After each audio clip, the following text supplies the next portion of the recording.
and most precious secret.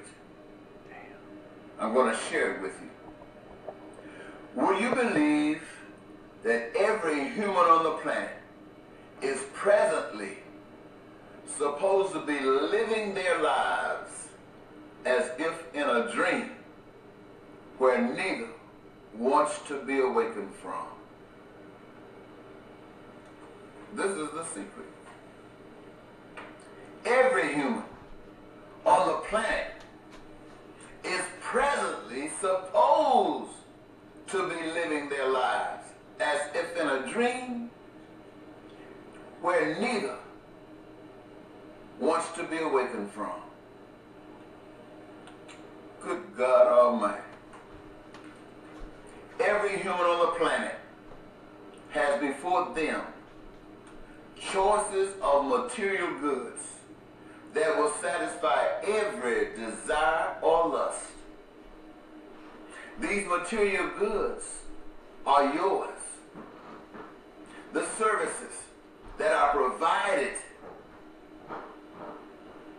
are to represent a cordial transition into the fullness of that life which is yours. You are to live in peace, prosperity, and joy. Your greatest gift is your talent.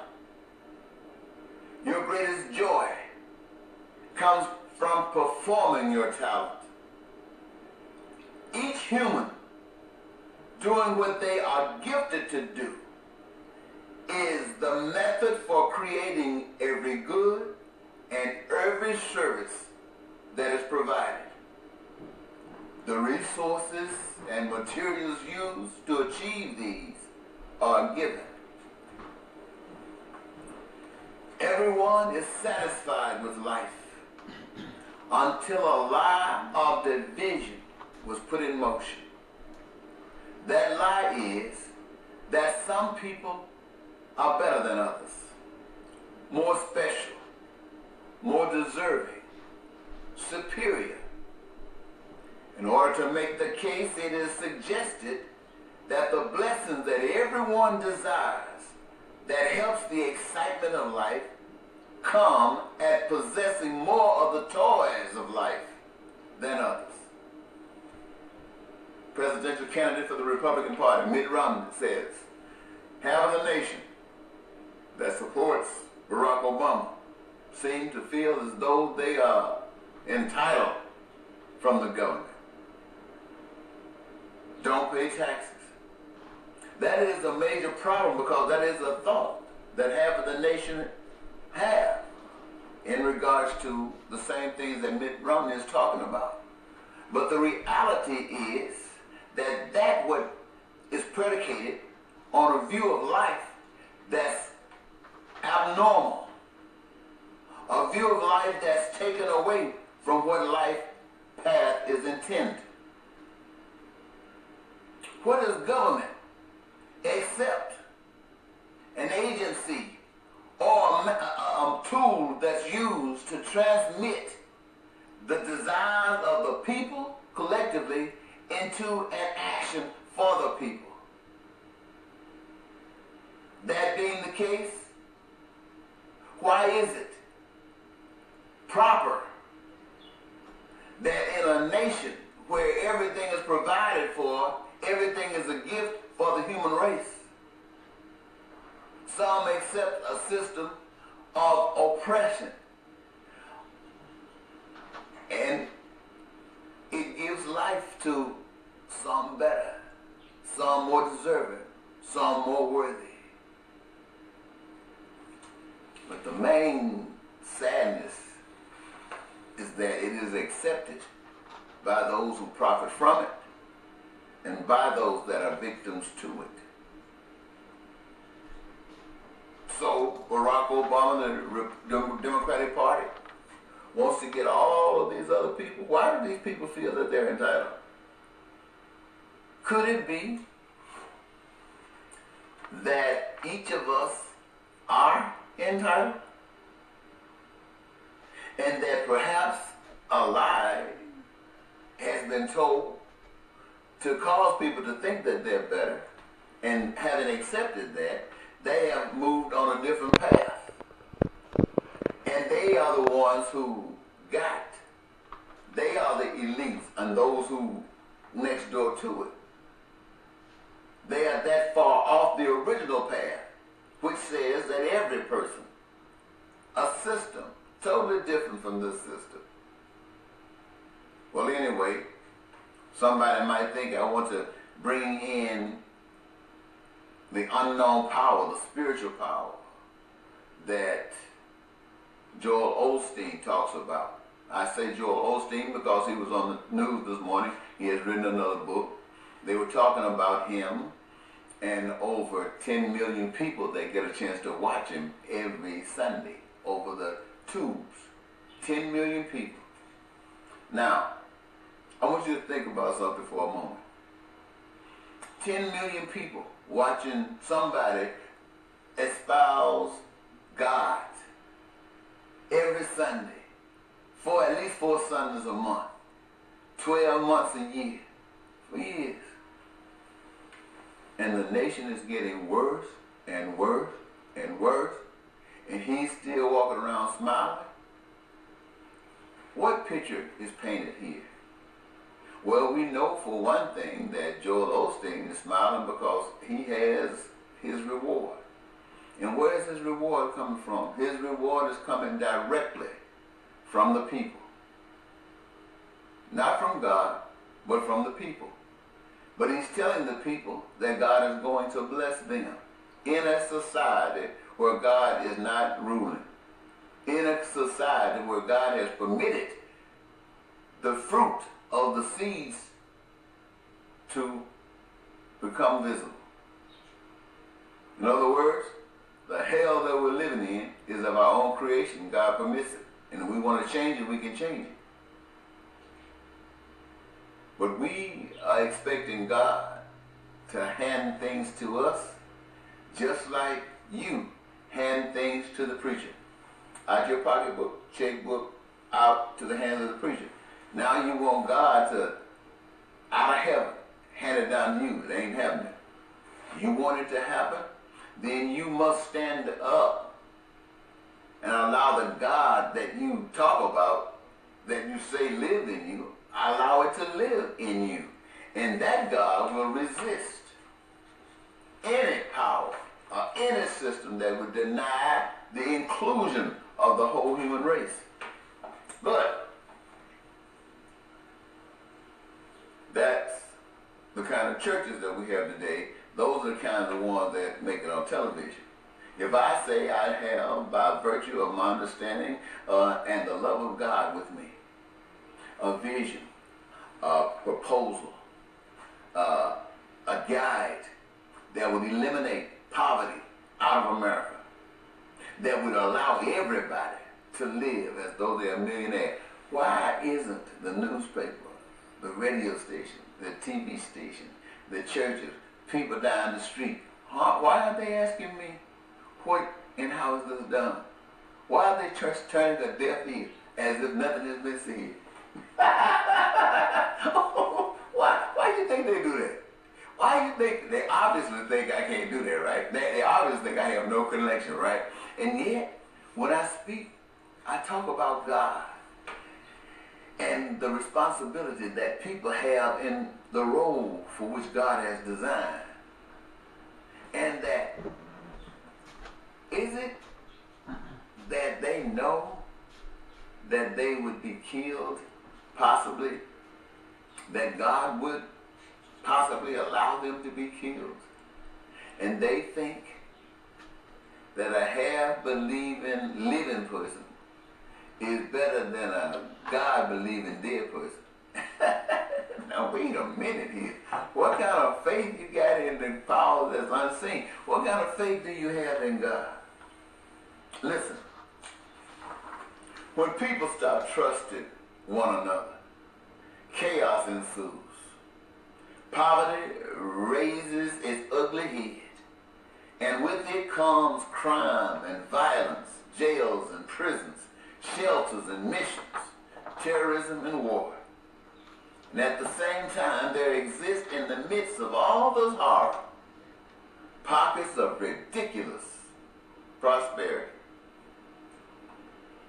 There are problems that everyone wants fixed, but some want the Republican way, and others want Democrat, not knowing that neither of these approaches will do anything to make the situation better. They have a whole lifetime of evidence of the inability for these political parties to resolve these matters.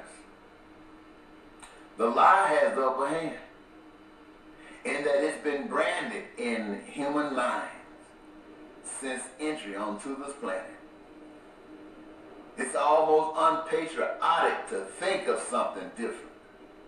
And even though it doesn't work, humans still believe it. Even though they know there's no Santa Claus, they practice it every year and teach their children and their children's children to practice it.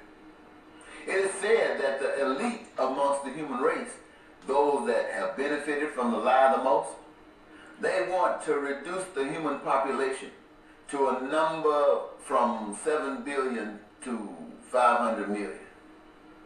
That means wipe you out. That means wipe you out. They have in their vision of things a quotient or a quota of people that would be acceptable to them on this big old planet, and that's 500 million. Good God. Good God. Yet, it is also said that humankind is still in the process of being created into that human that chooses to respect others as they want to be respected, who wants to use their talents to glorify their talents and use their talents to prosper humanity. Humans that chooses to protect one another from the threat of other people or policies or laws that will deny others the blessings originally designed for humans from the beginning. Humans that know the will of the unseen power and the will of man, but chooses the will of the unseen power as his or her own.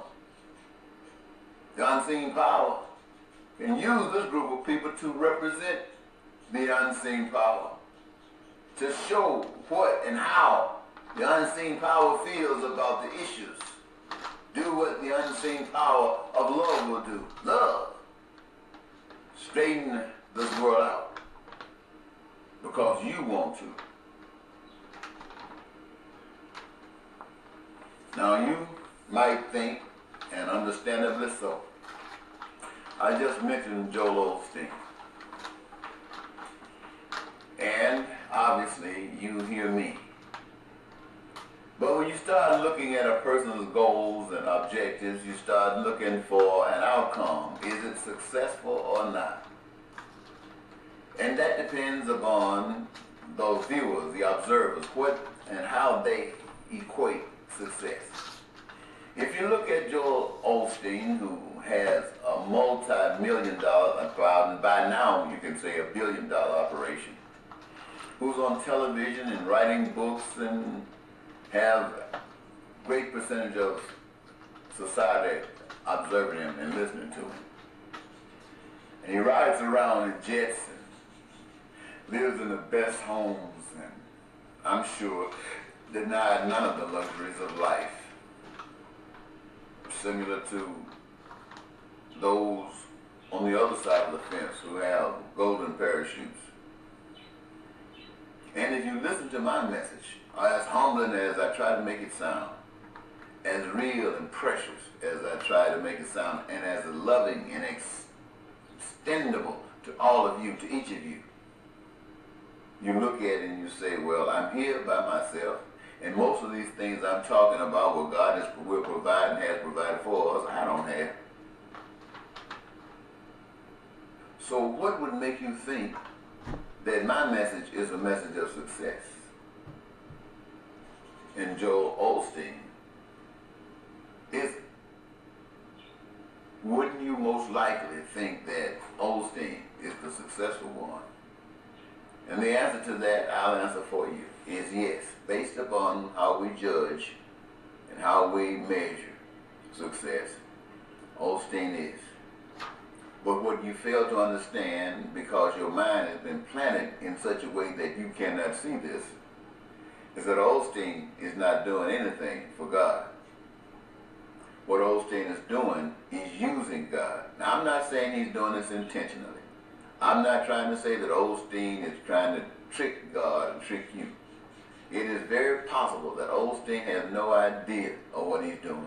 Or he has an idea what he's doing, but he sees no damage in it. And be that as it may, it does not take away from the fact of what I'm going to tell you. Osteen represents the elite. Just like you got the elite, has done everything it possibly can to get away with whatever it has to the middle class, because it already did it to the poor. But see, you got churches in the middle, you got churches in the bottom, and every, what you're going to call class, socioeconomic status, there's somebody representing. You got in the poor community, you got a poor church. In the middle class community, you got a middle class church. And in the elite community, you got the elite church. And Osteen is the elite church. And all of those people who are trying their very best to become elite is hanging out with Osteen, hoping that he's telling them the truth and what he is saying is going to work for them. That's all it is. But the truth of the matter is this. Look at the world. It's getting worse. People are losing all of those rights and giving them up that God, that the unseen power has given them. All that stuff is going away. So all of this, millions of people watching this orator every week is doing nothing to benefit the human race. So if you say that Osteen is the one that is a success, I agree. And if you say that Marcus is a loser, I disagree. I am a success. I'm a success, if no more, than me continuously standing against all opposition to do what I have been given to do. Now, if there's a loser on this side, it's the people who refuses to accept the facts of life. I think I'm going to stop right there.